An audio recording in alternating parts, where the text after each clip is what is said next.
In accordance with the Council's provisional rules of procedure, I invite the representatives of Israel and Palestine to participate in this meeting. I also invite the briefer to participate in this meeting, Mr. Ronald Campo, Special Coordinator for the Middle East Peace Process. The Security Council will now begin its consideration of the item on its agenda. I give the floor to Mr. Campo. We meet today to discuss about the serious escalation between Israel and Palestine and their prolonged conflict on territory and security. To briefly assess the conflict, we must apply a theoretical model and discuss further actions. The current peace negotiations between Israel and the Palestinian Authority provide an example of the chicken game theory. Both sides have been engaging in peace negotiations for a long time. The Palestinians want a national state for themselves, and the Israelis want to ensure security of their own state. Both actors have agreed to peace negotiations because they see the possibility of reaching these outcomes through negotiation. However, due to the distrust in the other's commitment to cooperation, the most preferred option for each side is to defect before its opponent. For Israel, this situation would occur if it withdrew from peace negotiation, retained possession all over its land, and gained an extent of power over the Palestinians before they withdrew first. The Palestinians would also ideally favor a withdrawal from peace negotiations to secure their political positions. The second best option for each side will be mutual cooperation, which is to remain in peace negotiations. While these negotiations can satisfy their interests, they require each to sacrifice some aspect of their ultimate security. The second worst situation for both sides of the chicken game theory will be if each cooperates while their counterpart defects. This will occur if one continued to be open to negotiations while the other renounced their participation. Mutual defection will be the worst situation for both Palestinians and Israelis, because it would likely result in a bigger conflict such as war. I thank Mr. Campo for his briefing. I shall now give the floor to those council members wishing to make statements. I wish to thank Mr. Campo for his briefing. What we have heard from the briefing today is evident example of positional bargaining, where both sides refuse to move away from their desirable outcome. Competitive negotiation is widely beneficial to one side, although it would greatly affect the other. The situation between Israel and Palestine can result to a bigger conflict if it is further aggravated. Even though Israel and Palestine have done negotiation in the past, most of them have been hardly fruitful. Forcing both sides to settle an agreement through coercive diplomacy could create more holes than before. The threat of force as means to complete negotiation have been used before, and only severe connection among other states. We could not risk another escalation of war in this situation.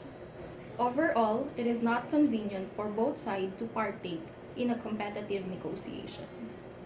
The United States remain committed to the cause of peace. We continue to believe discussion between the parties is the path of finding a solution that works for both sides and promote and protect the welfare of Palestine and Israel alike. The Chinese delegation would like to thank Special Coordinator Campo for his briefing. China is deeply concerned about the protracted conflict in the Palestinian-Israeli situation. Military actions have been escalating, causing massive civilian casualties. Settlement activities continue unchanged, and there has even been evidence of attempting to justify those settlement activities. The prospects for the two-state solution are being severely undermined.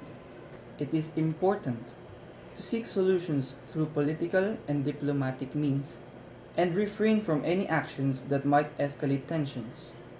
Collaborative negotiations must be done to achieve those solutions. A track to diplomacy can be an efficient way of attaining this peace.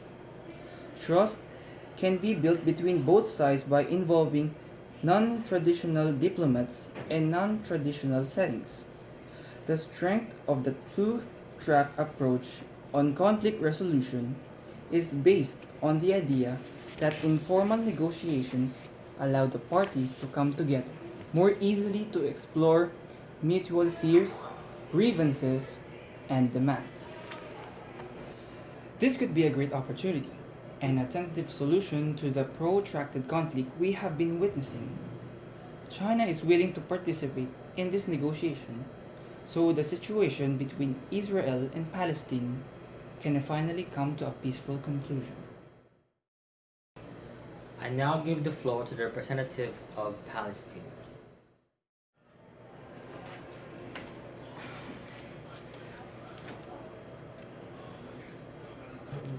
I would like to take this opportunity to thank all the states, governments, and members of the Council that have expressed their support for committing to the international consensus for a just and peaceful solution.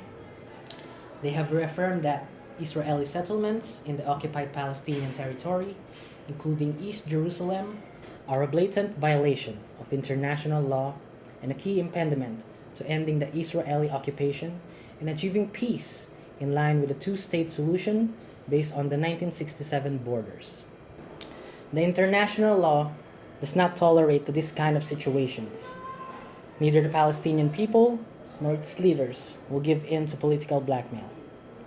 We will continue to take every possible measure taken to legally and politically counter the racist policies and inhumane practices that we are witnessing, in order to honor our commitment to the Palestinian people in our homeland and abroad, to their historical sacrifices and to the defense of our rights and national positions, including our right to freedom, security, and dignity in our own beloved homeland of Palestine. As one of our famous poets once said, if one day a people desires to live, then fate will answer their call, and their night will then begin to fade, and their chains will break and fall. I now give the floor to the representative of Israel.